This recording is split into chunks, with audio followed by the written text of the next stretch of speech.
I'm Commissioner Dave Irwin, and you've reached the UFL Weekly Report. That's right, we're going to be coming at you every single week. Sometimes for the previews, sometimes for the reviews, sometimes just because I have something to say. Anyway, this week, week 1. You guys went through your draft, you worked with your rosters to get it the way you want it for the first week, and they're set, so we're ready to play. Remember, the season starts on Thursday. Our first matchup puts our 2006 champion, Christine Irwin and the Mighty Ducks, versus Dave Toller, our 2005 champ, the Brownies. For the Ducks, Mark Bulger will be at quarterback, and with Frank Gore and Clinton Portis at running back, it looks like Christine is going to have everything set on the offensive side of the ball. She may be having some grief with Larry Fitzgerald. Maybe he's going to give her some fits. For the Brownies, things are a little bit mossy in New England nowadays, and Dave's hoping at running back he'll be chanting, "Rudy, Rudy." My pick for this game, I have to say that the Mighty Ducks are all they're cracked up to be. Go with the Ducks in this one. Our second matchup features our runner-up from last year, Tracy Irwin and Tackler T, and my team, Payne Incorporated.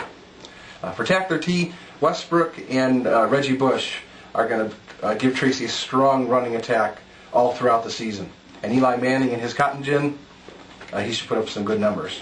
For Payne Incorporated, it's been since '02 since I've had a significant team in this league. Maybe it's because I'm doing stuff like this. Nah, I think it's just because of me. Anyway, I won't make a pick in this game. I'm just hoping that Adrian Peterson is all he's cracked up to be. Our third matchup, Eric Young and the next champ versus Chris Irwin and G Heights Hustlers. For Eric and the next champ, the Bengals passing game is really going to determine how well this team's going to do. Not only does he have Chad Johnson, he also has Husky Doozy out there. The one question mark for Eric is going to be at quarterback, Jay Cutler. Is he going to put up the kind of numbers that a lot of people think he would, think that he will? For G Heights Hustlers and Chris Irwin, he has Sean Alexander, who should be back from injury. He started playing well towards the end of last season. He should have a fine year this year. And with the Baltimore D, you know he's going to get points out of that. If I pick in this one, I have to go with G Heights. With Eric loading up on the Cincy players, that Baltimore D is just too tough. We'll be back after this.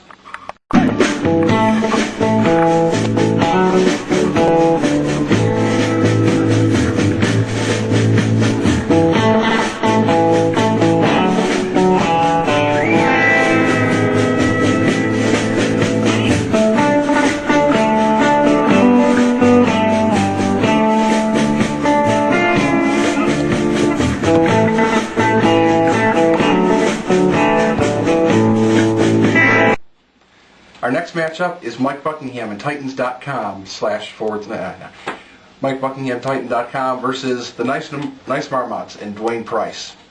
For Titans.com, Peyton Manning driving that offense is going to pay big dividends. Wide receiver is a bit of a question mark for Mike, but he does have Antonio Gates at tight end. And he's got the Tennessee defense. Go figure. For Dwayne, Donovan McNabb. He's back from injury. He looked good in his last preseason start.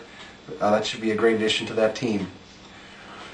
My pick for this game, I have to go with the Marmots. Dwayne is never nice to Mike, even in social situations. The Marmots win. A classic matchup here. Short Bus All-Stars with Eric Dregney versus Kenny Belays and Billings Bushwhackers. For the All-Stars, things were kind of breezy in camp, especially with Drew Brees at quarterback. And LT, LaDainian Tomlinson. And with Holt at wide receiver, that's going to be a powerful team. For Kenny Belays, John Kitna at quarterback. A lot of people think Kitna's going to be putting up big points this year, especially if Calvin Johnson works out. He also has Joseph Adai at running back and Kellen Winslow at tight end. In this game, I think the All-Stars are going to drive right through Billings and make every stop. The Short Bus All-Stars win. Our last matchup, Jeremy Shue and the Goobers versus Jeff Altamari and Quetzalcoatless.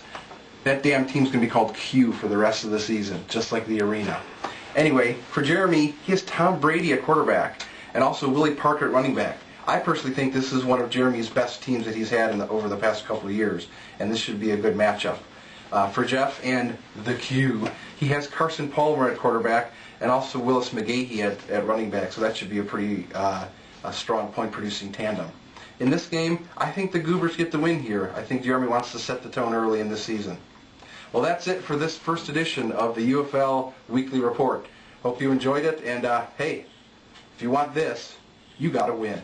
See you next week.